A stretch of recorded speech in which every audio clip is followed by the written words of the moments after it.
मेरा नाम सुप्रिया है।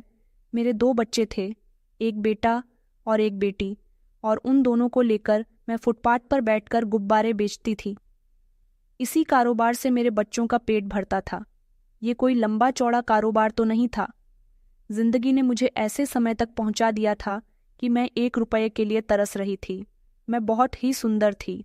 हर आने जाने वाला मुझे अजीब अजीब नज़रों से देखता था, मगर कभी भी मैंने किसी को इतना मौका नहीं दिया था कि वो मेरी सुंदरता का गलत फायदा उठाए। मैं हमेशा सावधान रहती थी। एक दिन मैं ठिकाने पर गुब्बारे बेचने के लिए गई तो वहां 2 मर्द खड़े हुए थे। मैं उस जगह से हटकर थोड़ी दूरी पर गुब्बारों का गुच्छा लेकर खड़ी हो गई थी। थोड़ी ही देर गुजरी थी कि उनमें से एक मर्द मेरे पास आया और कहने लगा कि बहन, बहुत ही गरीब लगती हो। मैंने कहा कि हाँ, मैं यहाँ गुब्बारे बेचकर अपना और अपने बच्चों का पेट पालती हूँ। वो अफसोस भरा चेहरा बनाने लगा। फिर कहने लगा कि एक जगह पर फ्री में राशन मिल रहा है। मैंने चौंक कर कहा, कहाँ पर? तो उसने कहा कि वो जगह यहाँ से बहुत दूर है, चलो हम तुम्हें अपने साथ ले चलते हैं। वो मुझे अपने साथियों के साथ मिलकर जैसे ही उस जगह पर लेकर पहुंचा तो बजाय मेरी मदद करने की मेरी इज्जत पर हाथ डालने लगा।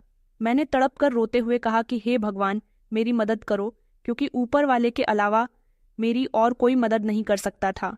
मैं जोर जोर से चिल्ला रही थी, जोर जोर से पुकार रही थी। तभी एक चमत्कार हुआ। एक ही लम्हे में मेरे ये देखकर होश उड़ गए थे और मैं ऊपर वाले की बहुत बहुत आभारी हो गई थी। किन अमीरजादे लड़के और इसके साथियों पर एक मुसीबत टूट पड़ी, ये देखकर मैं हैरान हो गई थी। बहुत ही मुश्किल और कठिनाई भरे दिन गुजर रहे थे। मैं अपनी बेटी को अपनी गोद में लिटाकर फुटपाथ पर बैठी हुई थी। कड़कती हुई धूप थी। जून की गर्मी पड़ रही थी। धूप से मेरा और मेरे दोनों बच्चों का रंग काला हो चुका था। धूप से बचने के लिए हमारे पास कोई साया भी नहीं था। धूप इतनी तेज होती थी कि फूले हुए गुब्बारे भी फट फट कर फूट जाते थे। बड़ी मुश्किल से मैं और मेरा बेटा अपने मुंह की हवा से उन गुब्बारों को फुलाया करते थे और उसमें धागा बांधकर उनका गुच्छा बनाकर उनको फुटपाथ के रास्ते पर ले जाते थे। वहां आते जाते लोग मुझसे गुब्बारा खरीदा करते थे, जिससे मेरा और मेरे बच्चों का गुजारा होता था। धूप हद से ज्यादा हो रही थी। प्यास भी लग रही थी, भूख भी लग रही थी। मैंने अपनी साड़ी के पल्लू से अपनी बेटी को छांव दे रखी थी, मगर खुद धूप में सड़ रही थी। पसीना पानी की तरह शरीर से बह रहा था। हमारे लिए क्या गर्मी और क्या सर्दी। ठिठुरती हुई सर्दी पड़ती थी, तब भी मैं और मेरे बच्चे इसी फुटपाथ पर बैठते थे। ये जगह एक तरह से मेरा ठिकाना बन गई थी। मैं अपने पति के मरने के बाद से ही यहीं इसी फुटपाथ पर बैठकर गुब्बारे बेचा करती थी, इसलिए आसपास के काफी सारे लोग मुझे जानते थे। मगर आज के दौर में जान पहचान से क्या होता है? अच्छे समय में तो हर कोई साथ होता है, लेकिन जब बुरा समय आता है तो कोई किसी की मदद नहीं करता। तब तो जान पहचान भी कोई काम नहीं आती। सब मुझे और मेरे बच्चों को भले ही जानते थे, लेकिन कोई कभी मदद के लिए आगे नहीं बढ़ाता। जिंदगी में इंसान सब कुछ हो, लेकिन गरीब न हो। आज मेरी आंखों में नमी चमकने लगी थी। मुझे अपनी किस्मत पर बेतहाशा रोना आ रहा था। मेरे दिन हमेशा से ही ऐसे नहीं थे। मेरी जिंदगी में मुश्किल तो मेरे पति के मरने के बाद से आई थी। जब मैं अपने माता पिता के घर रहती थी तो बहुत ही हसीन और खुशहाल जिंदगी गुजार रही थी। मेरे माता पिता मेरी हर ख्वाहिश पूरी किया करते थे। मैं अपने माता पिता की एकलौती बेटी थी। उनकी सारी उम्मीदें मुझसे जुड़ी हुई थीं। मेरे माता पिता गरीब तो नहीं थे, लेकिन ज्यादा अमीर भी नहीं थे। मैं मिडिल क्लास फैमिली की रहने वाली थी, पढ़ी लिखी थी, लेकिन फिर भी मैंने खुद अपने हाथों से अपनी जिंदगी को बर्बाद कर लिया था। शायद कुदरत मुझसे इसी बात का बदला ले रही थी। मोहब्बत मुझे इस दौराहे पर लाकर खड़ा कर चुकी थी कि अब कोई भी मेरी मदद करने वाला नहीं था। कुछ लम्हे बाद एक जोड़ा मेरे पास आया था। 2 गुब्बारे खरीदकर पैसे देकर चला गया था। हम 2 रुपए का गुब्बारा 10 रुपए में बेचते थे, क्योंकि उसमें हमारी भी बहुत मेहनत होती थी। मैं बाजार से गुब्बारों का बड़ा पैकेट खरीद कर ले आती थी। उनमें से कुछ गुब्बारे में छेद भी निकल आता था। कुछ गुब्बारे फटे हुए निकलते थे। जो गुब्बारे सही होते थे उनमें मैं और मेरा बेटा अपने मुंह से हवा भरते थे। हम धागा भी खरीदते थे और उसमें धागा बांध दिया करते थे, जिससे गुब्बारा लंबा हो जाता था। कुछ गुब्बारों में प्लास्टिक की पतली सी पाइप लगा दिया करते थे वो गुब्बारे 20 रुपए के बिका करते थे। दिन भर में लगभग 100 रुपए या उससे कम की ही मजदूरी होती थी। हमारे पास तो गुब्बारों में हवा भरने वाली मशीन भी नहीं थी। जब मैं और मेरा बेटा ढेर सारे गुब्बारे में मुंह से हवा भरते थे तो हमारे मुंह में दर्द हो जाता था, लेकिन जहां तक हो सकता था मैं पैसों की बचत करने की कोशिश करती थी। मेरे बेटे की उम्र सिर्फ 12 साल थी, लेकिन फिर भी वह बहुत काम किया करता था। मेरा बहुत ख्याल रखता था। मैं तो जमीन में गुब्बारों का गुच्छा लेकर बैठ जाती थी। वो कभी मेरे लिए पानी लेकर आता, कभी अपनी बहन को पानी पिलाता। बहन रोने लगती तो उसे गोद में लेकर खामोश करवाता।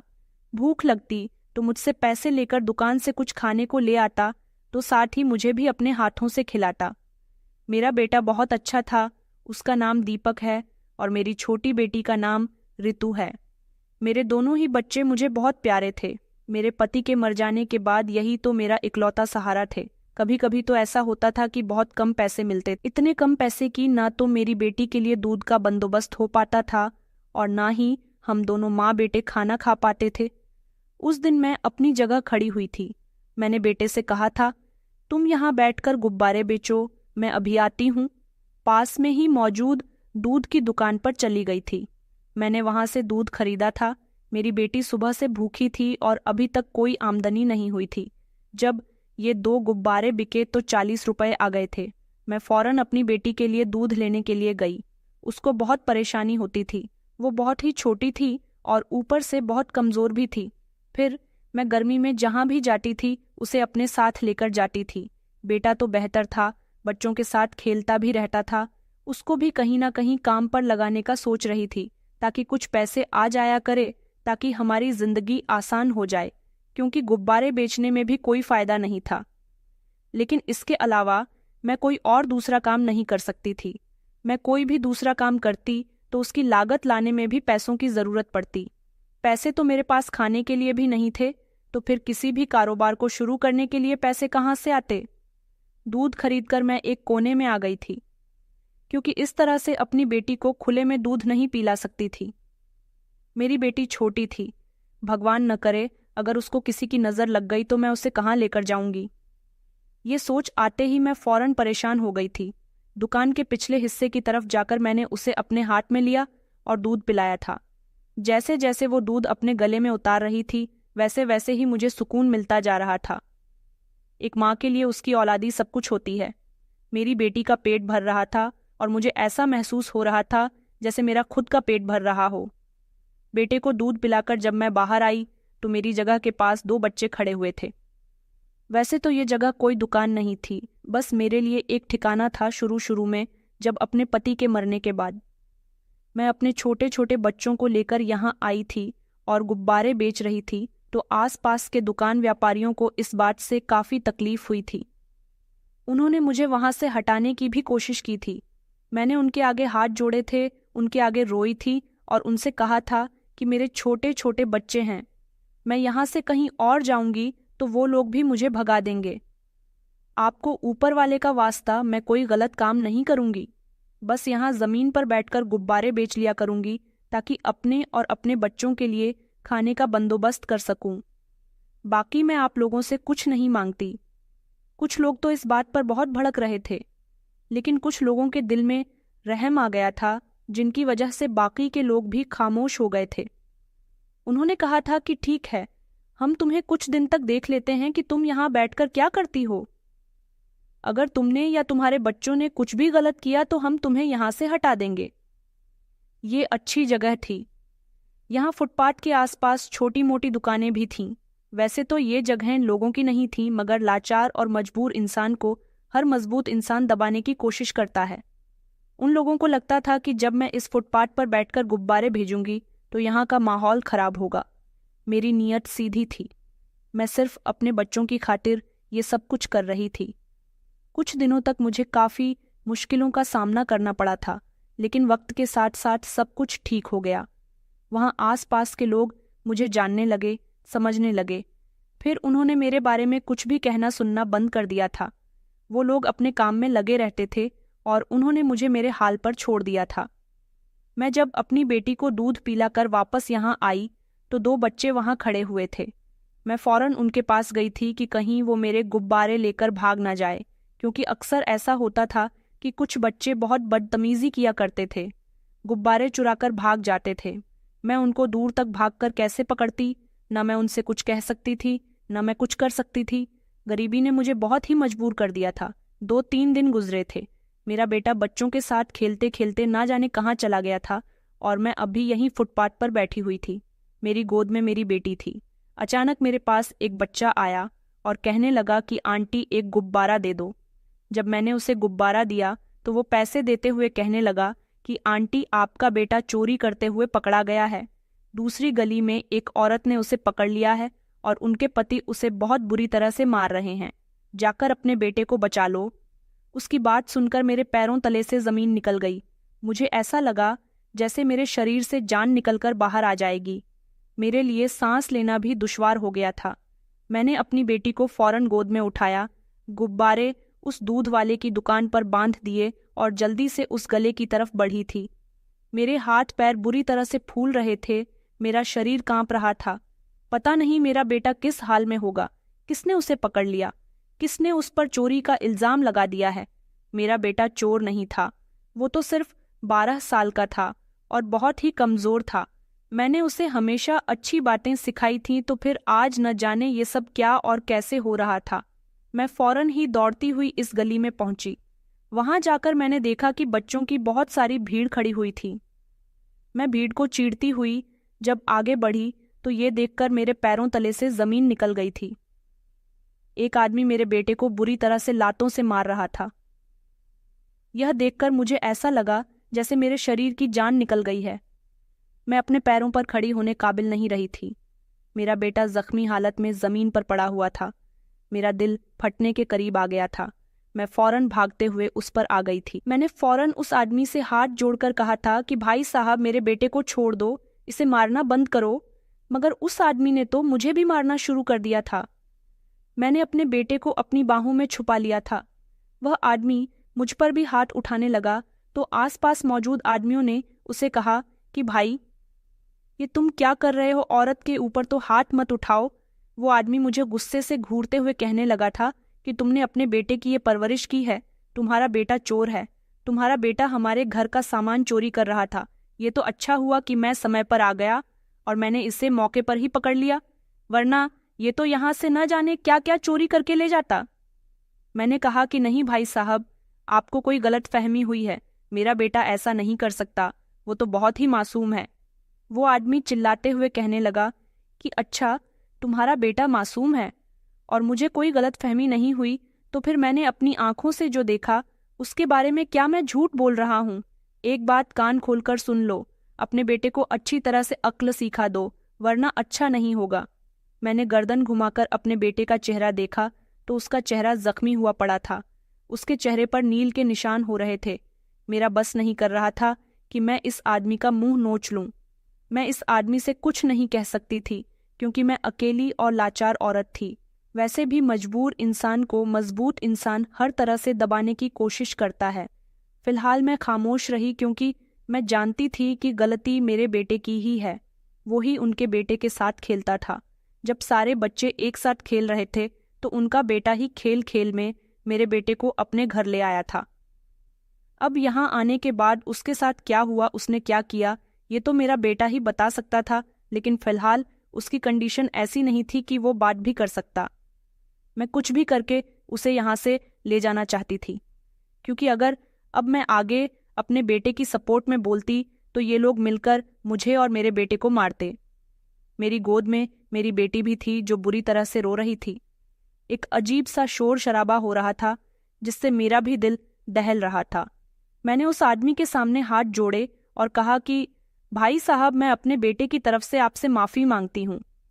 आगे वह ऐसा कुछ भी नहीं करेगा। मेरे अंदर इतनी हिम्मत नहीं थी कि मैं बेमकसद गलियों में झगड़ा करती फिरूं। मैं इस आदमी से रो रोकर माफ़ी मांग रही थी। फिर मैं अपने बेटे को लेकर वहां से आ गई थी जहां पर मेरा ठिकाना हुआ करता था। मैंने उसे अपने करीब बिठाया था और उसे डांटते हुए अंदाज में कहने लगी, तुम क्यों इस तरह से मुझे परेशान करते हो बेटा? तुम्हें अपनी माँ पर रहम नहीं आता? कितनी मुश्किल से मैं तुम लोगों की परवरिश कर रही हूँ। कितनी मुश्किल से मैंने तुम्हें पाल पोस कर इतना बड़ा कर दिया। तुम क्या चाहते हो कि मेरे इतने सालों की मेहनत बेकार चली जाए? वो बच्चा था, उसे मेरी बात तो समझ नहीं आ रही थी, मगर मेरे सीने से लगकर फूट फूट कर रो रहा था और सिर्फ इतना कह रहा था कि माँ, मैंने चोरी नहीं की। मैंने उसके चेहरे को अपने हाथों से पकड़ा और कहा, तो फिर उस आदमी ने तुम पर इल्जाम क्यों लगाया? मेरा बेटा कहने लगा कि माँ, मैं तो बस उनके बेटे के साथ आंगन में खेल रहा था। वहां सोफे पर अंकल की कीमती घड़ी रखी हुई थी। मुझे वो बहुत अच्छी लगने लगी तो मैं उसे ऐसे ही अपने हाथों में लेकर पहनने लगा। इतने में ही अंकल आ गए और उन्होंने मुझे मारना पीटना शुरू कर दिया। कहने लगे कि तुम चोर हो, तुम चोरी कर रहे हो। अब मैं समझी थी कि बात क्या है। उस आदमी को लगा कि मेरा बेटा चोरी कर रहा है, मगर हकीकत ये थी कि मेरा बेटा उस घड़ी को तरस भरी नजर से देख रहा था। उसने उसकी घड़ी को अपने हाथों में पहनकर 2 पल की खुशी ले ली तो साथ में उस पर चोरी का इल्जाम लगा दिया। मैंने अपने बेटे के माथे पर प्यार किया था और उसको देखते हुए कहने लगी कि बेटा, आइंदा किसी का भी कीमती सामान छूने की कोशिश मत करना। देखो बेटा, हमारी इतनी हैसियत नहीं कि हम किसी के कीमती सामान को हाथ भी लगा सके। तुम्हें अगर किसी की कोई चीज पसंद आती है तो सिर्फ उसे दूर से देखो, उसे हाथ लगाने की या मांगने की कोशिश मत करना। तुम खुद इतनी मेहनत करो कि आगे चलकर अपनी ख्वाहिशें खुद पूरी कर सको। किसी दूसरे से या उसकी चीजों से उम्मीद मत लगाओ। मैं जानती हूं कि मेरा बेटा चोर नहीं है, लेकिन आइंदा कभी चोरी करने का ख्याल भी अपने दिल में मत लाना। जो भी करना हो अपनी मेहनत के बलबूते पर करना। चोरी करने वालों को पाप लगता है और ऊपर वाला उसे कभी माफ नहीं करता। आइंदा कभी किसी बच्चे के घर मत जाना। मेरा बेटा फौरन सामान पकड़कर कहने लगा कि ठीक है माँ, मैं कोई गलती नहीं करूंगा। मैंने उसे अपने सीने से लगा लिया था। एक माँ के लिए उसकी हर औलाद बराबर होती है। मैं काफी देर तक अपने बेटे को खामोश करवाती रही थी और फिर बचा हुआ दूध भी उसे पिला दिया था ताकि कुछ न सही तो, मगर उसका पेट तो भर ही जाए। वो भी सुबह से भूखा था, रात होने को आ गई थी। इस समय तक गुब्बारे बेचकर मैं अपने दोनों बच्चों को लेकर रवाना हुई थी। मेरे बेटे का शरीर मार खाने की वजह से बुरी तरह से दर्द कर रहा था। शुक्र था कि हमारे पास रहने को एक छत थी, वरना न जाने मेरे साथ क्या होता। मैं अपने बच्चों को लेकर घर आ गई थी। मैंने अपनी बेटी को चारपाई पर लेटा दिया था, बेटे को भी उसके पास ही लेटने के लिए कहा था और खुद किचन में हल्दी और तेल का मलहम बनाकर ले आई थी। मैंने अपने बेटे के जख्मों पर उसे लगाया था। मेरे पास इतने पैसे तो नहीं थे कि मैं अपने बेटे को डॉक्टर के पास ले जाती। डॉक्टर के पास ले जाने से सिर्फ दवाई नहीं मिलती, डॉक्टर की फीस भी भरनी पड़ती है। इसलिए सोचा कि घरेलू नुस्खे से ही उसका इलाज कर देती हूँ। मेरे बेटे को कुछ देर के बाद थोड़ा फर्क तो हो गया था। सुबह से शाम होने को आई थी, लेकिन मैंने एक निवाला तक अपने मुंह में नहीं लिया था। पैसे हाथ में नहीं थे, घर में राशन नहीं था और जो पैसे मेरे पास थे उस दिन मैं अगले दिन गुब्बारे खरीदने वाली थी। यही सोचकर मैंने अपने बेटे से कहा कि तुम बहन के पास ही रहना, बाहर मत जाना, जबकि वो उस मार से इतना डर गया था कि उसकी हिम्मत भी नहीं थी कि वह घर से बाहर निकल सके। मैं चुपचाप बाहर आ गई थी। पास की दुकान से मैंने गुब्बारे खरीदे थे और घर की तरफ रवाना होने लगी थी, जब अचानक मेरे पेट में भी चूहे दौड़ने लगे थे। मुझे पता था कि घर जाते ही मेरे बच्चे भी मुझसे खाना मांगेंगे। कुछ सोचकर मैंने अपने बराबर में मौजूद घर का दरवाज़ा बजाया था। ये औरत बहुत ही अच्छी थी। अपने घर का ताजरी खाना न सही, मगर बचा हुआ बासी खाना ज़रूर दिया करती थी और कभी कभी तो पैसे भी दे दिया करती थी। उसे मेरे हालात के बारे में बहुत अच्छी तरह से पता था, इसलिए मैं मोहल्ले के और किसी घर में न जाकर इस औरत के घर का दरवाज़ा ही खटखटाती थी। कुछ लम्हे बाद ही जब उसने दरवाज़ा खोला तो मुझे देखते ही कहने लगी थी, देखो बहन, तुम्हारे बेटे ने आज चोरी की है। मुझे मोहल्ले के लोगों से पता चला। अपने बेटे को अच्छी तरह से समझा देना कि यहाँ बिल्कुल भी ना है। वो कभी कभी मेरे बेटे के साथ खेलने के लिए आ जाता था, मगर अब मैं उसे अपने घर में दाखिल होने नहीं दूंगी। हम किसी पर भरोसा नहीं कर सकते। मैंने कहा, नहीं बहन, ऐसी कोई बात नहीं है। उस आदमी को गलतफहमी हुई थी, मेरे बेटे ने कोई चोरी नहीं की। गौरत कहने लगी कि अच्छा ठीक है, तुम तो अपने बेटे की ही तरफदारी करोगी, मगर फिर भी उसे हमारे घर पर मत आने देना। उनकी बात सुनकर मेरी आंखों में आंसू आ गए थे, मगर मैंने फौरन ही खुद को संभाल लिया था। उसने कहा कि ठीक है, तुम ठहरो, मैं तुम्हारे लिए खाना लेकर आती हूँ। अगर यहाँ से मुझे खाना लेने की मजबूरी ना होती तो मैं 1 मिनट भी यहाँ पर नहीं रुकती। उसकी बात पर मेरा दिल बहुत दुखा था, लेकिन मैं खामोश रही थी। ये सब मुझे अब बर्दाश्त करना ही था। जब इंसान अपने पैर पर खुद कुल्हाड़ी मारता है तो ये सब कुछ उसके साथ जरूर होता है। उन्होंने मुझे दरवाजे पर खाना लाकर दे दिया था। मैं उनको धन्यवाद करके अपने घर आ गई थी। घर आते ही मैंने वो बासी खाना बर्तन में किया। उसमें दाल थी और सूखी हुई रोटी थी।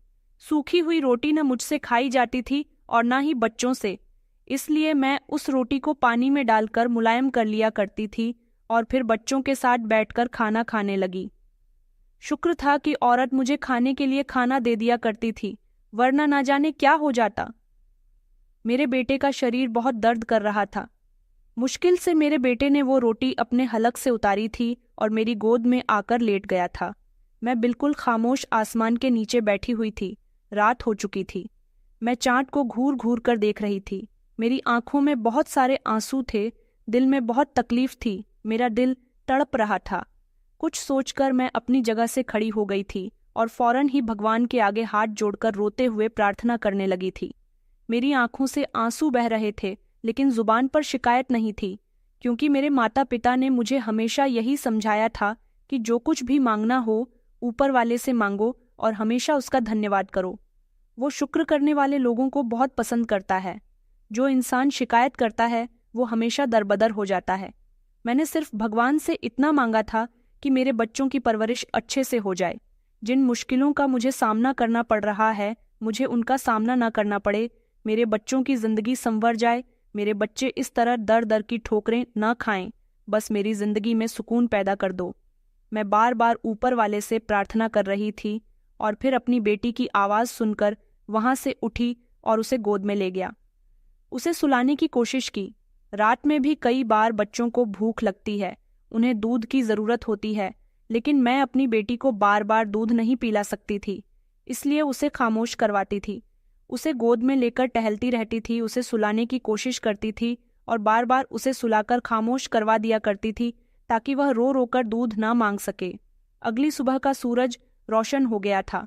थोड़ा सा दूध मंगवाकर मैंने दोनों बच्चों को पिला दिया था और फिर वापस अपने गुब्बारे फुलाकर मैं उसी रास्ते पर चली गई थी जहां मैं रोज बैठकर गुब्बारे बेचा करती थी। लेकिन आज जिंदगी में कुछ और ही होना था। मैं जब फुटपाथ के करीब पहुंची तो सामने का नज़ारा देखकर हैरान रह गई थी। वहां मेरी जगह पर 2 मर्द बैठे हुए थे। दोनों के चेहरे पर मास्क मौजूद थे। मैं घबराकर दूसरी तरफ चली गई थी। मैं बेवजह किसी भी मर्द के मुंह नहीं लगना चाहती थी। वो मेरी जगह थी, ये बात भी मैं हक से नहीं कह सकती थी। इसलिए मैंने थोड़ी सी दूरी पर जाकर अपनी चादर बिछा ली थी और वहां पर बैठ गई थी। थोड़ी देर बाद ही उनमें से एक लड़का मेरी तरफ आया था। मैं बहुत ही बुरी तरह से डरी हुई थी। न जाने कि मुझे आज कुछ अजीब अजीब सा महसूस हो रहा था, लेकिन मैं इस बारे में ज्यादा सोचना नहीं चाहती थी। मेरा बेटा उस लड़के से इतना डर रहा था कि वो फौरन ही मेरे पीछे छुप गया था। मेरी बेटी तो गहरी नींद में सो रही थी। वो लड़का मुझे देखते हुए कहने लगा कि तुम यहाँ रोज आती हो, काफी गरीब लगती हो। मैंने कहा कि हाँ, मैं बहुत गरीब हूँ और गुब्बारे बेचती हूँ। तो वो लड़का आगे कहने लगा कि तुम दिन का कितना कमा लेती हो। मुझे कुछ समझ नहीं आ रहा था कि मुझसे इतने सारे सवाल क्यों कर रहा है। मैं इसे क्या बताऊं, कैसे जवाब दूं। मैं घबराते हुए कहने लगी कि देखो साहब, रोज के 100 रुपये 50 पैसे कमा लेती हूँ। मेरी बात सुनकर उसकी आंखें फैल गई थीं और वो जल्दी जल्दी बोलने लगा कि इतने छोटे बच्चों के साथ तुम इतनी मेहनत भी करती हो और इतने कम पैसों में कैसे गुजारा कर लेती हो। अब मैं उसे क्या बताती कि मैं किस दौर से गुजर रही थी। फिलहाल मैंने सर को हल्के से हिला दिया था और अपना चेहरा फेर लिया था, क्योंकि मैं इस लड़के से ज्यादा बात नहीं करना चाहती थी। जब अचानक वो मुझे देखते हुए कहने लगा था कि हम तुम्हारी मदद कर सकते हैं। मैंने कहा, कैसी मदद? उसने कहा कि हम गरीब बेसहारा लोगों की मदद करते हैं, उनको राशन देते हैं। क्या तुम लेना चाहोगी? ये शब्द सुनकर जैसे मेरी लाचारी जाग उठी थी। उसकी बातों पर विश्वास तो नहीं करना चाहती थी, लेकिन इस समय मुझे राशन की बहुत ज़रूरत थी। मैंने उस लड़के को देखते हुए कहा था कि ठीक है, आपकी बहुत मेहरबानी होगी, मुझे राशन दिलवा दो। अगर ऐसा हो जाए तो मैं आपकी सारी ज़िंदगी एहसानमंद रहूंगी। मेरे बच्चे बहुत छोटे हैं, मुझे मांग कर गुजारा करना पड़ता है। मैं तो ऊपर वाले से हाथ उठाकर आपके लिए प्रार्थना करूंगी। मैं एकदम से इमोशनल हो गई थी। मेरी बात सुनकर वो मुझसे आगे कहने लगा, तो ठीक है, तो फिर हमारे साथ चलो। मैंने कहा, कहाँ पर मिल रहा है राशन? उसने कहा कि यहाँ नहीं है, काफ़ी दूर है, आपको वहीं जाकर राशन लेना पड़ेगा और कुछ रकम भी आपको मिल जाएगी, जिससे आपका कारोबार भी थोड़ा बेहतर हो सकेगा और आपके बच्चों को पढ़ाई करने का भी मौका दिला सकेंगे। मैं हैरान थी कि ये लड़का मुझ पर इतना मेहरबान क्यों हो रहा है। फिर मुझे लगा कि शायद ये सच में दूसरों की मदद करता होगा। मुझे इसकी बात पर यकीन कर लेना चाहिए। आज के ज़माने में भला कौन किसी की इतनी मदद करता है? वैसे तो कोई कोई मुझ पर तरस खाकर मुझे थोड़े बहुत पैसे भी दे जाता था।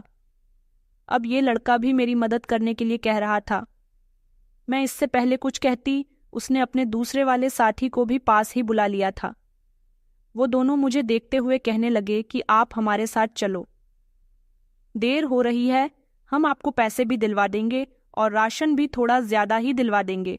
चलो, देर हो रही है, वापस आकर अपना ये काम भी पूरा कर लेना, हम खुद आपको अपनी गाड़ी में लेकर जाएंगे। मैंने हाँ कह दिया था और अपने सारे फूले हुए गुब्बारों की हवा निकाल दी थी और थैले में डालकर खड़ी हो गई थी।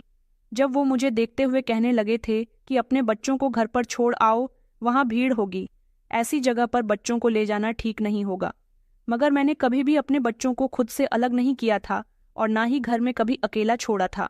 मैंने उनको देखते हुए कहा कि नहीं साहब, मेरे बच्चे बहुत छोटे हैं, मैं इनको अपने साथ ही रखती हूँ, आपको बिल्कुल भी परेशानी का सामना नहीं करना पड़ेगा। मैं अपने बच्चों को संभाल लूंगी, मेरी बेटी गोद में रहेंगी और बेटा अपने कदमों पर चलेगा। आप लोगों को कहीं भी परेशानी हो तो मुझे बता देना। मेरी बात सुनकर वो दोनों लड़के टेंशन में आ गए थे। उनके चेहरे से ही पता चल रहा था, मांस के पीछे भी मुझे उनकी उलझन भरा चेहरा नजर आ रहा था। फिलहाल दोनों ने न जाने आंखों ही आंखों में क्या इशारा किया था और फिर वो राजी हो गए थे। वो मुझे वहीं ठहरने का कहकर कुछ लम्हे के बाद एक बड़ी सी कार लेकर आए थे। कार को देखकर मेरी आंखें बड़ी बड़ी हो गई थीं। मेरा बेटा फौरन ही मेरे पीछे छुप गया था, जबकि वो लड़का बाहर आते हुए कहने लगा था कि पीछे बैठ जाओ, राशन लेकर वहां से जल्द ही आ जाना। अब पैदल तो नहीं जा सकते, जगह बहुत दूर है। मैं सच में हैरान थी कि इतनी बड़ी गाड़ी में मुझ जैसी गरीब औरत को ये लोग क्यों बिठा रहे हैं। मगर फिलहाल इस वक्त मुझे राशन की बेहद ज़रूरत थी, इसलिए मैं चुपचाप बैठ गई थी। मेरा दिल बहुत घबरा रहा था। गाड़ी में बैठते ही एक लम्हे के लिए मेरा दिल कर रहा था कि मैं इस गाड़ी से नीचे उतर जाऊं, कहीं मैं कुछ गलत तो नहीं करने जा रही हूं। न जाने क्यों मुझे कुछ खतरा सा महसूस हो रहा था, मगर इतने करीब आकर मैं ये मौका गंवाना नहीं चाहती थी। लेकिन एक अजीब चीज़ थी, मेरी बेटी गाड़ी चलने से जाग चुकी थी और अब वो जोर जोर से रो रही थी। उसका रोना मुझे समझ नहीं आ रहा था। आज से पहले कभी वो इतना चिल्ला चिल्ला कर नहीं रोती थी। शायद उसको पता चल गया था कि उसकी माँ बहुत बड़ी मुश्किल में आ चुकी है। मैं उसको बार बार चुप करवा रही थी, बल्कि मैं उसे चुप करवा कर तंग हो गई थी, लेकिन वह खामोश होने का नाम नहीं ले रही थी। एक लड़का तो आगे बैठा ड्राइविंग कर रहा था, दूसरा वाला लड़का मेरे साथ पीछे बैठा हुआ था। एक तरफ की खिड़की पर मैं और दूसरी तरफ की खिड़की पर वह लड़का था। बीच में मेरा बेटा बैठा हुआ था और मेरी बेटी गोद में थी। आगे वाले लड़के ने कहा, मैंने तुमसे पहले ही कहा था कि अपने बच्चों को घर पर छोड़ आओ, देखो ना तुम्हारी बेटी कितना परेशान कर रही है, वहां पर लाइन लगी हुई होगी, तुम किस तरह अपने बच्चों को लेकर वहां पर खड़ी होगी। मैंने कहा, साहब, मैं आपसे माफी चाहती हूं, मगर मैं अपनी बेटी को खामोश करवाने की काफी कोशिश कर रही हूं। शायद इसे भूख लग रही है, तभी तो ये खामोश नहीं हो रही। दरअसल मैं इस समय तक इसे दूध खरीदकर पिला देती हूँ, मगर आज ऐसा मौका ही नहीं मिला। मेरी बात सुनकर उस लड़के ने कहा कि आगे कोई दूध की दुकान आएगी तो मैं वहां पर गाड़ी रोक लूंगा और तुम अपनी बेटी को दूध पिला देना। उसने पानी की बोतल मेरी तरफ बढ़ाते हुए कहा, तब तक इसे पानी पिलाकर चुप करवा दो। उनकी बात सुनकर मैं खामोश हो गई थी और अपनी बेटी को पानी पिलाने लगी थी। ऊपर वाले की कृपा थी कि वो पानी पीकर वापस नींद में जा चुकी थी। मेरा बेटा हर तरफ को देख रहा था जब अचानक मुझे अपनी कमर पर एक हाथ रेंगता हुआ महसूस हुआ था। मैंने फौरन पीछे की तरफ देखा तो बराबर में बैठा हुआ लड़का अपना मास्क उतार चुका था। उसका चेहरा देखकर न जाने कि मुझे डर महसूस हुआ था। वो मेरी कमर सहलाते हुए कहने लगा था, अब देखो, हम तुम्हें राशन देंगे, पैसा भी देंगे, तुम्हारा फर्ज बनता है कि तुम हम दोनों को खुश कर दो, तो फिर क्या इरादा है तुम्हारा? उसकी ये बात सुनकर मेरे रोंगटे खड़े हो गए थे। मैंने चौंक कर उसकी तरफ देखा था। हालांकि अब मैं उसकी बात का मतलब बहुत अच्छे से समझ चुकी थी। मैं कुछ कहती इससे पहले ही उन्होंने गाड़ी एक सुनसान जगह पर एक ही झटके से रोक दी थी। मैंने जैसे ही बाहर की तरफ देखा तो मेरे होश उड़ गए थे। वहां पर कोई राशन की दुकान या फिर ऐसी जगह नहीं थी जहां मुझे कुछ मिलता। यह एक सुनसान जगह थी जहां पर एक खंडहर बना हुआ था, पुरानी इमारत के जैसा, जैसे कभी ये इमारत रही हो। लेकिन अब तू उड़ गई। मैंने कहा, ये क्या हरकत है तुम्हारी? वो लोग मुझे ट्रैप करके ले आए थे। आगे बैठा हुआ वो लड़का फौरन अपनी जगह से नीचे उतरा था और मेरी तरफ का दरवाज़ा खोलते हुए मुझे बाहर उतरने के लिए कहने लगा। मैंने कहा, अरे अरे, क्या बदतमीजी है! इसका मतलब कि तुम लोग झूठ बोलकर मुझे यहाँ तक लेकर आए हो। तुम लोगों को पाप लगेगा। मैं गाड़ी से नहीं उतर रही थी तो वो लड़का मुझे गाड़ी से उतरने का हुक्म देने लगा था। मैं इन लोगों के आगे हाथ जोड़ रही थी कि भगवान के लिए प्लीज़ मुझे जाने दो, मगर जो लड़का मेरी बराबर में बैठा हुआ था उसने मुझे बाहर की तरफ धक्का दिया और जो लड़का बाहर खड़ा हुआ था उसने मेरा हाथ पकड़कर मुझे बाहर की तरफ खींच लिया और ज़मीन पर धकेल दिया। मेरी बेटी मेरे सीने से लगी हुई थी। मैंने उसे मजबूती से पकड़ लिया था और खुद से जुदा नहीं किया था। ज़मीन पर गिरते ही मेरी बेटी उछल पड़ी थी, जो कि गहरी नींद में सो रही थी। उसने ज़ोर ज़ोर से रोना शुरू कर दिया था। मेरा बेटा भी बेहद डरा हुआ था।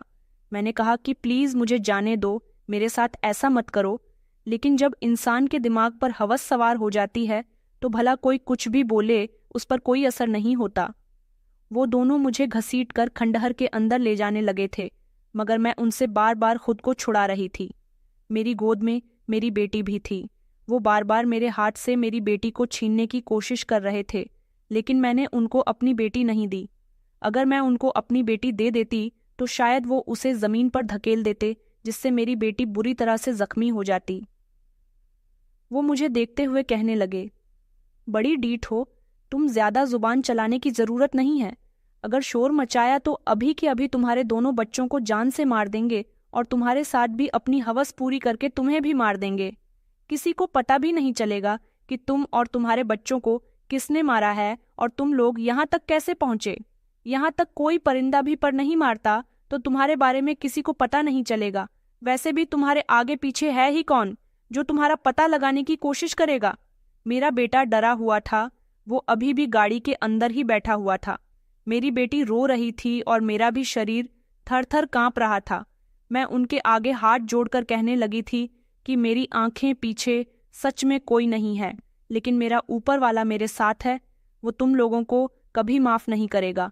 तुम लोग मुझ जैसी बेसहारा औरत को झूठ बोलकर यहाँ तक लेकर आए हो मेरे साथ अपनी हवस पूरी करने के लिए, मगर इन छोटे छोटे बच्चों की तुम लोगों को हाय लगेंगी।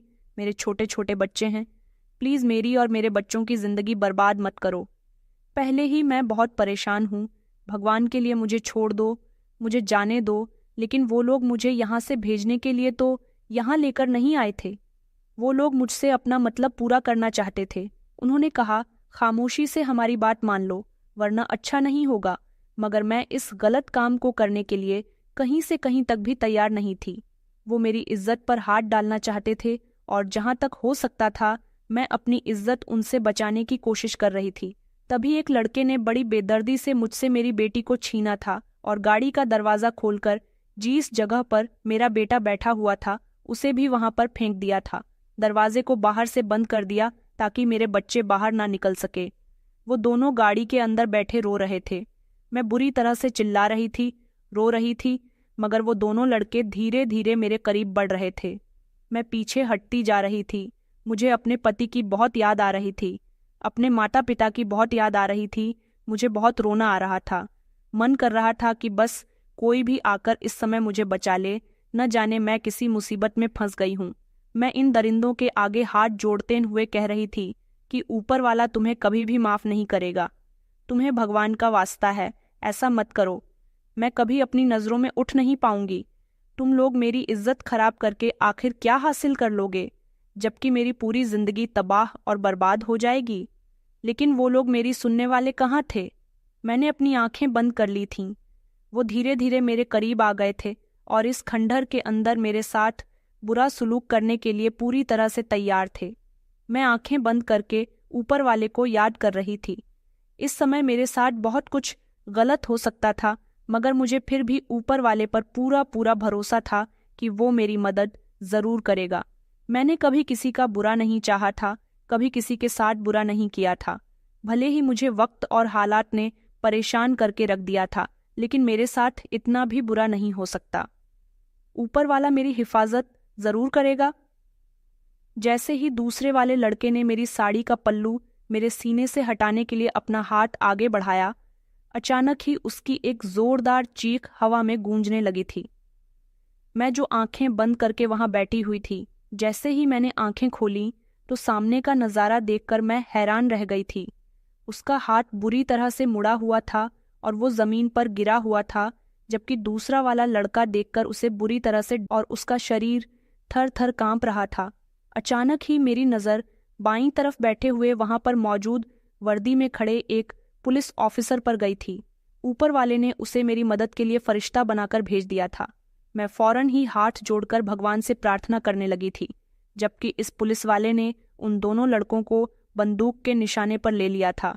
वो लड़के पुलिस के निशाने पर आ गए थे। फिर भी पहले वाला लड़का कह रहा था कि जाओ यहाँ से, तुम जानते नहीं हो कि हम कौन हैं। मगर ये पुलिस इंस्पेक्टर है कि ईमानदार पुलिस इंस्पेक्टर लगता था। उसने एक ही लम्हे में इन दोनों अमीर लड़कों को अपनी उंगलियों पर नचाना शुरू कर दिया था। उनको मार मार कर उनकी हालत इतनी बुरी कर दी थी कि वो लोग ठीक से चलने के काबिल भी नहीं रहे थे। फिर उसने फ़ोन करके कुछ पुलिस वालों को इस मौजूद जगह पर बुलाया और इन दोनों को पुलिस के हवाले कर दिया था। पुलिस उन्हें अपने साथ पुलिस स्टेशन ले गई थी। उसने मेरे दोनों बच्चों को भी गाड़ी से बाहर निकाल दिया था और फिर मेरी तरफ बढ़ा, मुझे देखते हुए कहने लगा कि अब आप बिल्कुल सही सलामत हो। वो दोनों पुलिस स्टेशन जा चुके हैं। अपने बच्चों को संभालो, फिर हम बैठकर बात करते हैं। मेरे दोनों बच्चे जो बुरी तरह से रो रहे थे और डरे हुए थे, मैंने उनको खामोश करवाया था। मैंने अपनी बेटी को देखा तो उसे सीने से लगाकर फूट फूट कर रोने लगी थी और जल्दी से उसे हवा में लेकर आई थी। मेरा बेटा भी मेरे पास ही खड़ा हुआ था। मैंने बड़ी मुश्किल से अपने दोनों बच्चों को संभालना था। बेटी तो चुप हो गई थी, लेकिन बेटा बुरी तरह से डरा हुआ था। उसे पुलिस इंस्पेक्टर ने भी समझाया था और चॉकलेट का लालच दिया था। तब जाकर मेरे बेटे के चेहरे पर मुस्कुराहट आई थी। वो पुलिस इंस्पेक्टर मेरे पास आया था, मेरी बेटी के सर पर हाथ रखते हुए कहने लगा, कौन हो तुम और इतने आवारा लड़कों के साथ यहाँ पर क्या कर रही थी? वैसे तो मेरे पास 2 बच्चे थे, लेकिन मैं बहुत कम उम्र की थी, सुंदर थी। मैंने अपना सर झुका लिया था और कहने लगी कि साहब, मैं फुटपाथ पर गुब्बारे बेचती हूँ। आज ये दोनों लड़के मेरे पास आए थे और मुझसे कहने लगे कि हम तुम्हें राशन दिलवाएंगे, मैं बहुत गरीब हूँ। बच्चों के लिए खाने का इंतज़ाम भी बड़ी मुश्किल से होता है और कभी कभी तो नहीं भी होता, जिसकी वजह से हम लोग भूखे सो जाते हैं। मुझे राशन की बहुत ज़रूरत थी। इन दोनों ने कहा था कि वहाँ राशन के साथ साथ पैसे भी मिलेंगे।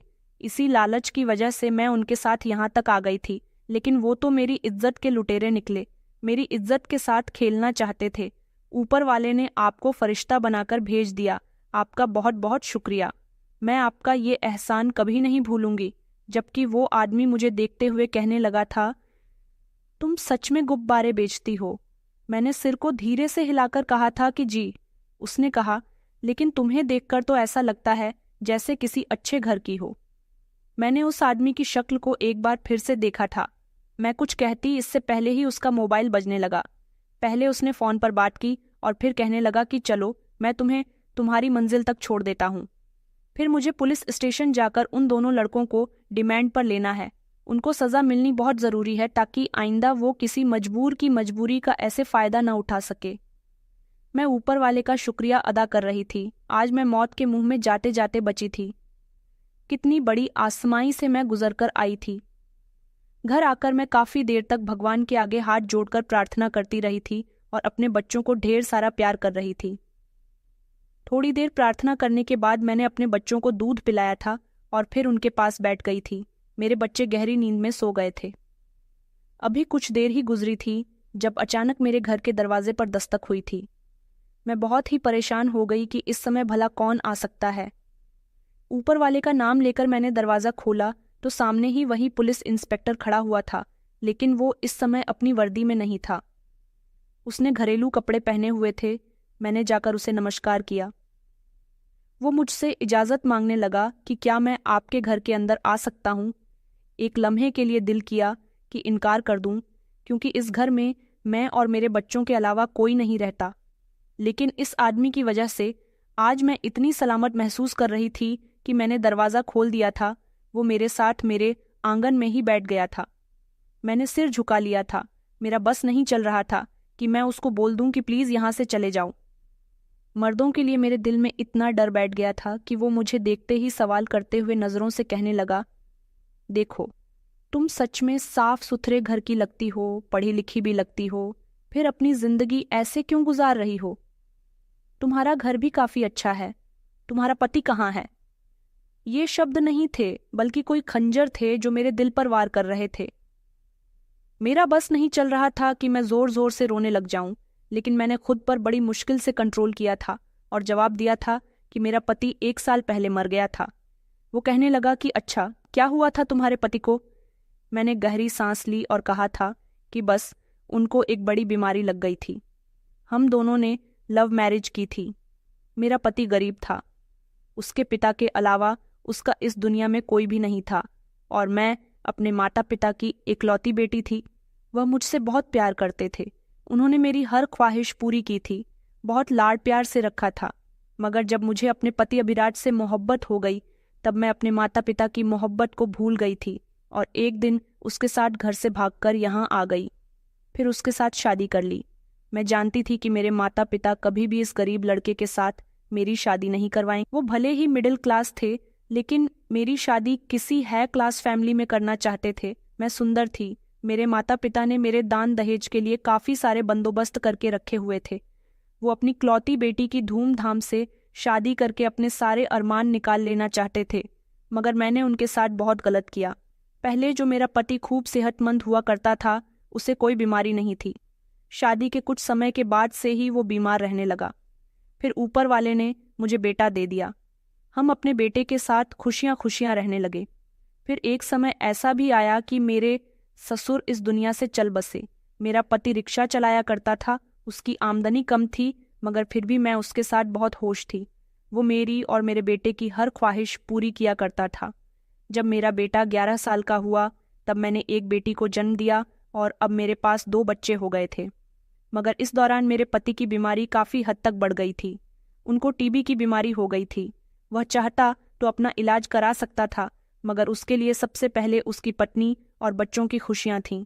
उसने कभी अपने ऊपर ध्यान ही नहीं दिया। बेटी 1 महीने की ही थी जब वह इस दुनिया को छोड़कर चला गया और फिर तब से ही मैं और मेरे बच्चे बेसहारा हो गए। मेरे माता पिता का दिल तो मैं पहले ही तोड़ चुकी थी। जब मैं उस घर से भागी थी, तभी उन्होंने कसम खा ली थी कि वह अपनी भागी हुई बेटी से कभी भी संबंध नहीं रखेंगे और मेरे पति का तो पहले से ही कोई रिश्तेदार नहीं था। सुना था कि उनका एक भाई था जिसकी अच्छी नौकरी लग गई तो उसने अपने पिता और भाई को छोड़ दिया था। उसके बाद वो कभी अपने परिवार के पास वापस नहीं आया। मुझे नहीं पता था कि वो इंसान कौन है, न मैंने कभी इस बारे में जानने की कोशिश की। मेरे माता पिता ने तो मेरी कंडीशन के बारे में जानकर भी मेरी मदद करने से साफ इनकार कर दिया था। अब मैं अकेली हो चुकी थी।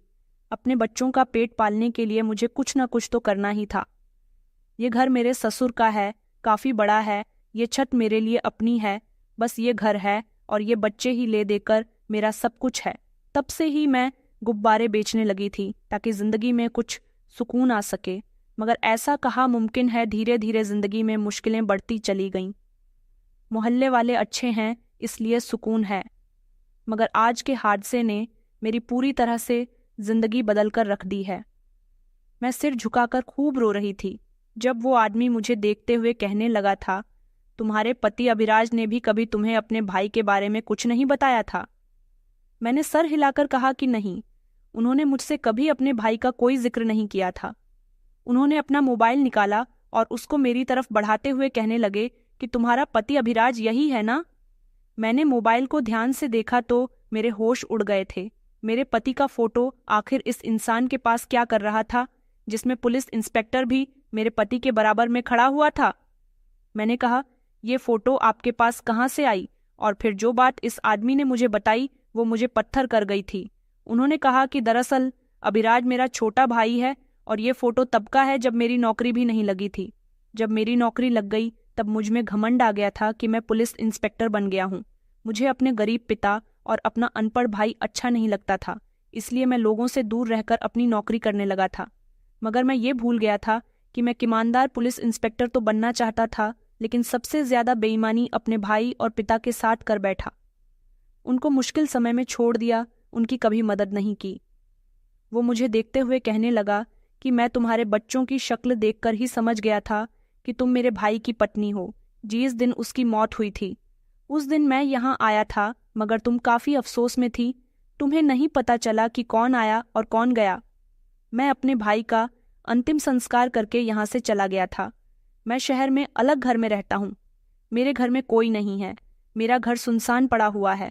आज तुम लोगों को देखकर मेरा दिल रो पड़ा कि जो लोग दूसरों के साथ गलत करते हैं उनके साथ भी कुछ अच्छा नहीं होता। मैं हमेशा अपने आप को अकेला महसूस करता हूँ। न मैंने कभी अपने पिता को कुछ समझा और ना ही अपने भाई को। मैं चाहता तो उन लोगों को अपने साथ रख सकता था, मगर मुझे अकेले रहना ज्यादा अच्छा लगता था।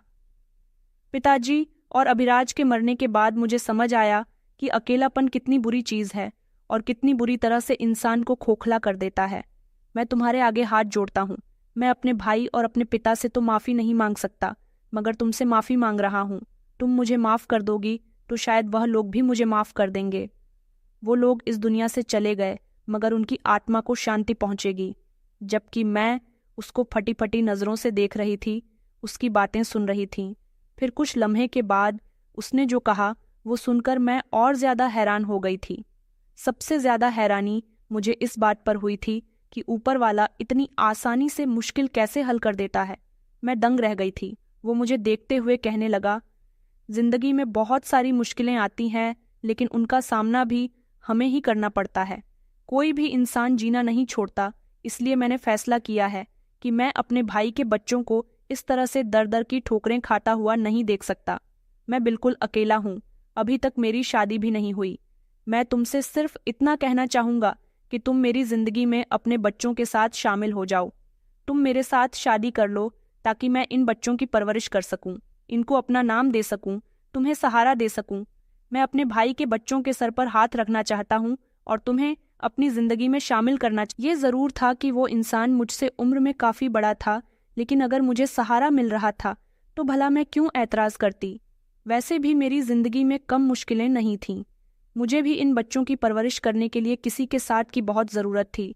और फिर अब जब मेरे बच्चों को उनके ही पिता के भाई का साथ मिल रहा था तो फिर मैं इनकार नहीं कर सकती थी। मैं फौरन राजी हो गई थी। उसने मुझसे अगले दिन शादी कर ली थी और फिर वो मुझे मेरे बच्चों के साथ अपने घर ले आया था। वो घर नहीं बल्कि एक बड़ा सा बंगला था। मेरे पति का बड़ा भाई अभिषेक काफ़ी अमीर था। उसने पुलिस की नौकरी करके बहुत पैसा कमाया था, बहुत ईमानदारी की थी, बहुत सारे लोगों की मदद की थी, अपनी ज़िंदगी को काफ़ी बेहतर बना लिया था। मैं उसकी पत्नी बन गई थी। मेरी ज़िंदगी में भी काफ़ी सुकून आने लगा था। लेकिन मैं जब भी अपने पुराने बीते हुए समय को याद करती हूँ तो मेरी आंखों से आंसू बहना शुरू हो जाते हैं कि मैं कितनी मुश्किल बर्दाश्त किया करती थी। कितनी परेशानी के दिन सहने के बाद मेरी ज़िंदगी में सुकून के दिन आए थे। मैं सबके लिए प्रार्थना करती हूँ कि किसी भी बेटी के साथ ऐसा ना हो, क्योंकि जब किसी का सहारा चला जाता है तो औरत को दुनिया नोच खाने के लिए तैयार हो जाती है। आज जब मैं अपने बच्चों को खुश और पेट भरकर खाना खाते हुए देखती हूँ तो मुझे बहुत ही सुकून मिलता है। अभिषेक मुझसे बहुत मोहब्बत करता है। उसने कभी मुझे ये एहसास नहीं होने दिया कि मैं उसके भाई की पत्नी हूँ, बल्कि उसने मुझे दोबारा से जीना सिखाया, मुझे दोबारा से मोहब्बत करना सिखाया और मेरे बच्चों को एक नई जिंदगी दी। तो दोस्तों, कहानी कैसी लगी कमेंट में ज़रूर बताएं। वीडियो अच्छी लगी तो इसे लाइक करें और हमारे चैनल को सब्सक्राइब करना ना भूलें। धन्यवाद। मैं बेसब्री से अपने पति का इंतजार कर रही थी। रात के तकरीबन 12 बज चुके थे और बैठे बैठे मेरी कमर अकड़ गई थी, लेकिन मेरे दिल में एक अजीब सी घबराहट और खुशी अंगड़ाई ले रही थी। आज मेरी शादी के पहले लम्हे की शुरुआत थी। और मैं जानती थी कि इसकी शुरुआत बहुत ही यादगार होगी, क्योंकि मेरी लव मैरिज थी।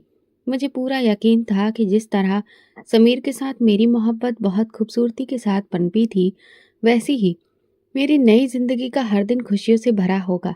बचपन से शादी का सपना देखने वाली हर लड़की की तरह मैं अपने पति के इंतजार में मरी जा रही थी। दिल चाहता था कि जल्द से जल्द वो मेरे पास आ जाए और आज की रात हमारे लिए खास बन जाए। आने वाले की हर आहट पर मेरे कान टिके थे कि तभी दरवाज़ा जोरदार आवाज़ के साथ खुला तो मैं एकदम से उछल गई। मेरा दिल जोर जोर से धड़कने लगा और सांसें तेज तेज चलने लगी। मुझे लगा कि वो कमरे में आ गया है, तो मैं शर्म और हया से अपनी पलकें झपकाने लगी और नज़रें झुका ली। मैं खुद को संभालती अपनी धड़कनों को काबू में लाने की कोशिश कर रही थी। मुझे कुछ भी समझ में नहीं आ रहा था, लेकिन जैसे ही कदमों की आवाज़ कमरे के अंदर आकर रुकी, तो मैंने अंदाज़ा लगा लिया कि आने वाला मेरा पति नहीं था, ये मेरी सास की आवाज़ थी। मैंने घबराकर नज़रें ऊपर उठाईं तो उन्हें अपने बेड के पास खड़ा पाया। उनकी आंखों में एक अजीब सा भाव था जिसे मैं समझ नहीं पाई। कैसी हो? उन्होंने पूछा। मैंने नरमी से जवाब दिया, जी ठीक हूँ, लेकिन मुझे अपने दिल पर एक अजीब सा बोझ महसूस होने लगा। वो बिना किसी हिचकिचाहट के मेरे दहेज का जायजा लेने लगी। तुम्हारी माँ ने सिर्फ एक कमरे का दहेज दिया है, वो भी पूरा नहीं। कम से कम इतना तो होना चाहिए ताकि कमरा खाली खाली ना लगे। उनके इस लहजे ने मेरे दिल को चीर कर रख दिया। मैंने नजरें नीचे कर ली। मुझे क्या पता था कि मेरी शादी की पहली रात ऐसी होगी कि दहेज की कमी का ताना मुझे सुनने को मिलेगा। बर्तन तो देखो, सिर्फ 4 बर्तन हैं। कितनी खाली खाली अलमारी लग रही है, वो मुंह बनाकर बोली। फिर उन्होंने बर्तनों की अलमारी खोली और टी शेल्फ में से चाय की प्याली उठाकर उसका निरीक्षण करते हुए कहा, देखो तो इसका मटेरियल कितना हल्का है। बस सस्ते सस्ते से बर्तन देकर अपनी जान छुड़ा ली है। तभी ननद आकर बोली, हाँ और क्या, इन्हें तो पता था कि कौन पूछने वाला है, और देख लो ये तो हमारा ही बड़ा दिल है कि हम कुछ बोल भी नहीं रहे। मैं चुपचाप उनकी बातें सुन रही थी। दिल में एक अजीब सी बेबसी थी। ऐसा लग रहा था जैसे मैं किसी खरीदार के सामने खड़ी हूँ जो मेरी माँ के प्यार की कीमत लगा रहा है। हालांकि मैं किसी दूसरे परिवार में ब्याह कर नहीं आई थी। मेरी शादी तो अपनों में ही हुई थी। ये मेरी बुआ का घर था, लेकिन आज वो सिर्फ मेरी सास के रूप में नजर आ रही थी। और दूल्हे के घर वालों के लिए जो कपड़े तुम्हारी माँ ने देने थे, वो कहाँ हैं? ये सुनकर मैं और भी ज्यादा परेशान हो गई। मुझे नहीं पता था बुआ, मम्मी ने ही रखे होंगे, शायद किसी बक्से में पड़े हों। चलो सुबह देख लूंगी। वो भी बर्तनों की तरह बस सस्ते दाम के ही होंगे। कौन सी खुशी की बात है जो अभी मैं निकाल कर देखूं। उनकी बात पर मैं दुख से सोचने लगी कि मेरी माँ ने अपनी हैसियत के मुताबिक हर चीज दी थी और सब जानते थे कि हम किसी अमीर परिवार से रिश्ता नहीं रखते। मेरी बुआ को तो हमारी गरीबी के बारे में बहुत अच्छी तरह से एहसास था। वो जानती थी कि मैं बचपन से ही अपने पिता के बिना पली बड़ी हूँ और मेरी माँ ने अपनी जिंदगी बहुत इज्जत से गुजारी है और बड़ी मुश्किल से मुझे पाला था। वो प्राइवेट स्कूल टीचर थी और उनकी सैलरी बहुत ही मामूली सी थी, लेकिन उन्होंने मेरी पढ़ाई और परवरिश में कभी कोई कमी नहीं छोड़ी। हालांकि सारी जिंदगी सिंगल मदर होने की वजह से उन्होंने बहुत सारी मुश्किलों का सामना किया।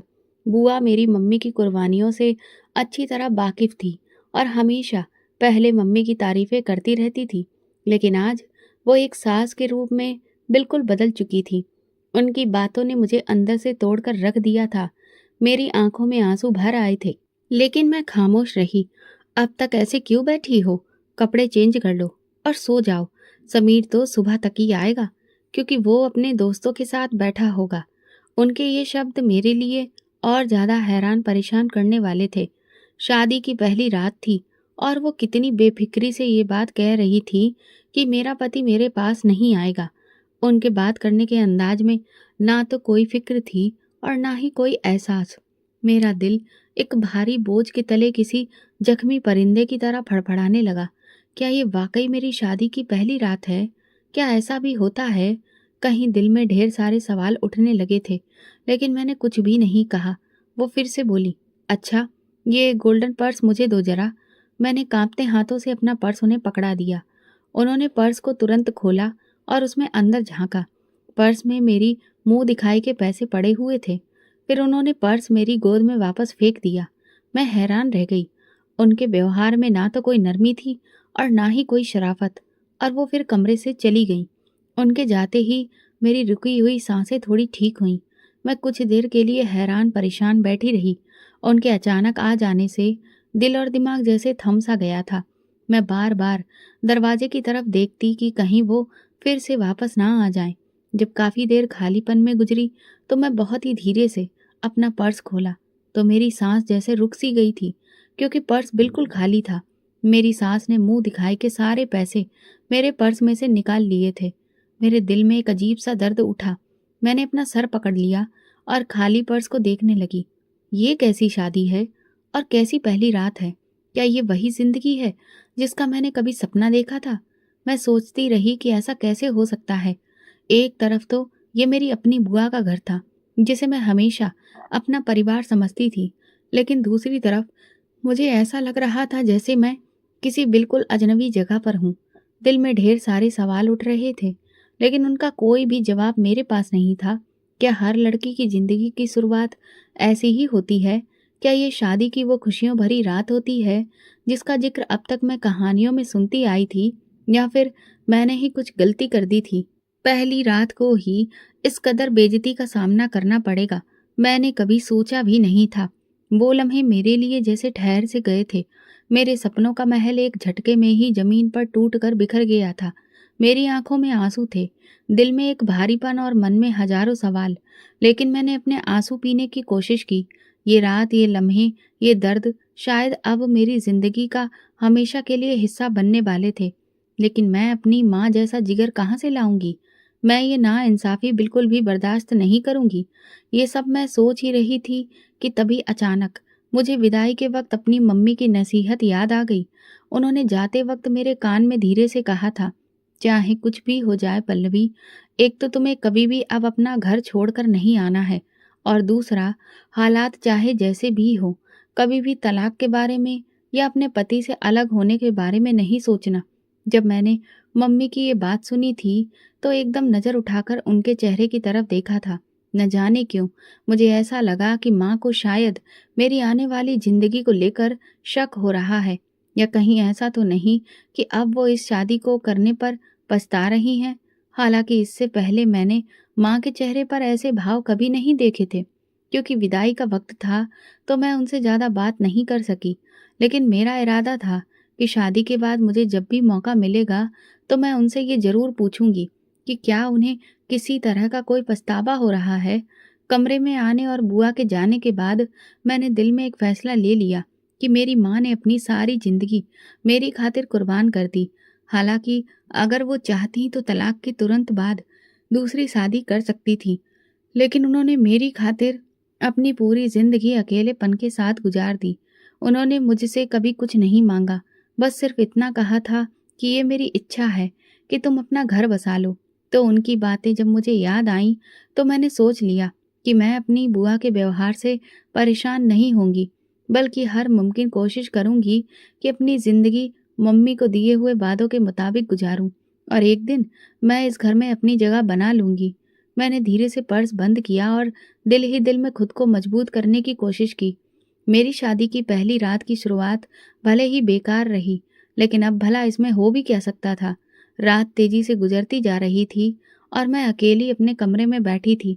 मुझे बहुत तेज भूख लग रही थी, लेकिन मेरी बुआ या घर में किसी को भी इस बात की जरा सी भी फिक्र नहीं हुई कि मेरे लिए खाना भेज देते। मुझे रह रहकर समीर पर भी बहुत गुस्सा आने लगा था। काश वो यहाँ होता तो मेरे लिए कुछ खाना ही अरेंज करवा देता। अब मैं करूं तो क्या करूं? शादी के सारे फंक्शंस के बीच मैं अपने मायके में भी ठीक से खाना नहीं खा सकी थी। माँ से अलग होने के एहसास ने ही मेरा सारा सुख चैन छीन लिया था, और मेरी भूख भी खत्म हो गई थी। अब जब थोड़ा थोड़ा स्ट्रेस खत्म हुआ तो मुझे ठीक ठाक भूख का एहसास हुआ, लेकिन अब मैं भला कहूँ किससे? शादी का ये भारी भरकम लहंगा अब मुझे बहुत परेशान कर रहा था, तो मैंने सोचा कि मैं इसे चेंज कर लेती हूँ। अब तक तो मैं रस्मों के लिहाज से बैठी थी, लेकिन फिर मैं उठी और अपना लहंगा बदलकर साधारण से कपड़े पहन लिए और बिस्तर पर आकर लेट गई। मुझे रोशनी में सोने की आदत नहीं थी, लेकिन एक तो ये जगह नई थी और दूसरा मैं यहाँ अकेली थी। इसलिए मैंने लाइट ऑन करके सोने की कोशिश की, मगर इतनी थकावट के बावजूद भी मुझे नींद नहीं आ रही थी। तभी अचानक दरवाजे पर हल्की सी दस्तक हुई। दस्तक का ये अंदाज मैं आधी नींद में होने के बावजूद भी पहचान गई थी और तुरंत हड़बड़ाकर उठ बैठी। देखा तो दरवाज़ा खोलकर समीर अंदर दाखिल हो रहा था। मुझ पर नज़र पड़ते ही वो धीरे से मुस्कुराया, लेकिन फिर उसने तुरंत ही अपनी नज़रें झुका ली। कैसी हो? वो मेरे पास आकर गिरने वाले अंदाज में लेट गया और बड़े ही रोमांटिक लहजे में मुझसे पूछा। उसके इस मोहब्बत भरे लहजे को सुनकर मैंने बड़ी ही मुश्किल से अपने आंसुओं को छुपाते हुए जवाब दिया, ठीक हूँ। लेकिन वो मेरे जवाब से एकदम चौंक गया।